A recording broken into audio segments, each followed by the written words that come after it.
আপনি কই যাইতেছেন? এই তো কাকা, খেতে কাম করতে যাইতেছি। আপনার সাথে আমার একটু কথা ছিল। আপনি আমার আপনি করে কইতেছেন কে কাকা? কি হয়েছে আপনার? আজকে কি ঘটনা ঘটছে কোন তো? কইতেছিলাম কি, আমি তো তোমার বাপের মতো, তাই না? জি কাকা। আমি কই কি, তুমি একটা বিয়ে করে ফেলাও। এটা আপনি কি কইলেন কাকা? আমি গরিব মানুষ, নিজেরই পেট চালাইতে পারি না, আমারে মাইয়া দিব কেডায়? মাইয়া আমি দিমু। আমার এক দুঃসম্পর্কে ভাতিজি আছে। হাই তানিয়া, এদিকে আয় তোমার। এই যে আমার ভাতিজি। কিন্তু উনি কি আমারে বিয়ে করতে রাজি হইব? অবশ্যই রাজি, তুমি শুধু হা কও। আপনি তো আমার দেখলেনই না। মাশাআল্লাহ, আমার কোনো আপত্তি নাই। আলহামদুলিল্লাহ, আমি তাহলে বিয়ের ব্যবস্থা করি, তোমরা দুজন কথা কও।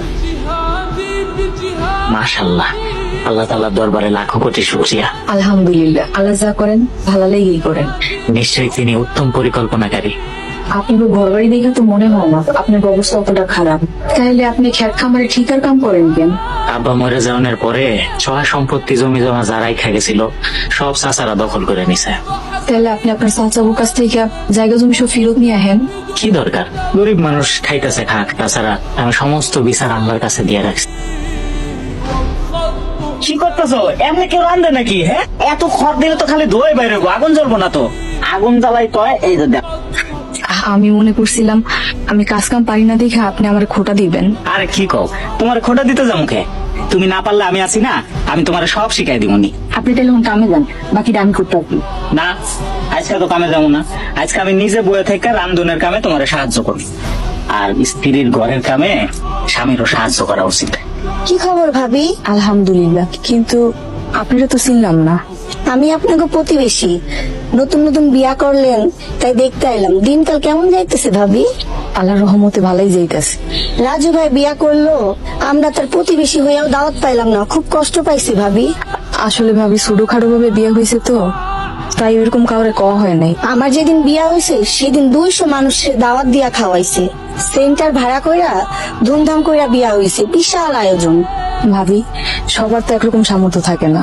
আরে আরে, করো কি করো কি, যাও দাও। কি হয়েছে কাকা, আপনি এমন করতেছেন কে?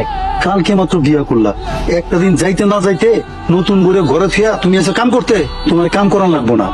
এসব করেন না কাকা, আপনার অনেক দরকার। কাম না করলে উপোস থাকুন লাগবো। তোমার উপাস থাকতে হবে না, তোমার মজুরি আমি দিয়ে দেবো। কাম না করে মজুরি দিয়ে দিবেন? বেশি কথা বলে না, তুমি যাও তো বাবা। সালামু আলাইকুম। ওয়ালাইকুম আসসালাম। আপনি তো তাড়াতাড়ি আয় বলেন আজকে। ও কাকা কইলো নতুন বিয়ে করছো, কাম করান লাগবো না, আজকে বাড়ির যাও কা। আরো কি কইছে জানো? কইছে আজকাল পুরো মজুরি নাকি দিয়ে দিব। উনি আসলে অনেক ভালো মানুষ। তাহলে আপনি যান, হাত মুখ ধুয়ে হেন, আমি খাওয়ান দিতে আসি। আচ্ছা দাও, আমি আপনাকে দিয়ে দিতেছি। বললাম তুমি নাকি নতুন বিয়া করছস? জি কাকা, আহেন বহেন, আমার লগে চাইতে খাইল। না, আমি খাইতে আসি নাই। আমার টাকার খবর কি? আর কয়টা দিন সময় দেন কাকা, আমি আপনার টাকা আস্তে আস্তে পরিশোধ করে দিব। আর কত সময় দিব তোরে? তোর তো বললাম তোর টাকা দেওয়া লাগবো না, তুই বিটা ছাইড়া দে। আমার বাপের বিটা আমি ছাড়তে পারবো না, বললাম না আস্তে আস্তে টাকা দিয়ে দিব। আস্তে আস্তে যেমনের দিন শেষ হয়ে গেছে, আর মাত্র 3 দিন বাকি আছে। এই 3 দিনের মধ্যে যদি তুই টাকা না দেস, তাইলে আমি পুলিশ নিয়ে এসা তোরে আমি কিন্তু পুলিশের হাতে তুলে দিব রে, কথাটা তুই মনে রাখিস। আচ্ছা, হ্যাঁ, আপনি এরকম কি টাকা পায়? আব্বা নাকি ঋণ নিছি? আব্বার বাইসে থাকতে কি আপনার এরকম কোনো কিছু কইছিলেন? না আব্বা বাচ্চা থাকতে তো এরকম কিছু কয় নাই। তাইলে হ্যাঁ, কি আপনার কোনো প্রমাণ দেখাইছে? কোনো কাগজপত্র বা কোনো সই? না, এরকম কিছু তো দেখাইতে পারে নাই। তাহলে একটা মানুষ মুখে কইলো আপনি কত টাকা পায়, আপনি ওটাই বিশ্বাস করলেন? আল্লাহ ভরসা। হ্যাঁ, যদি মিছা কথা কয় হ্যাঁ পাপের শাস্তি হ্যাঁ নিজেই পাই।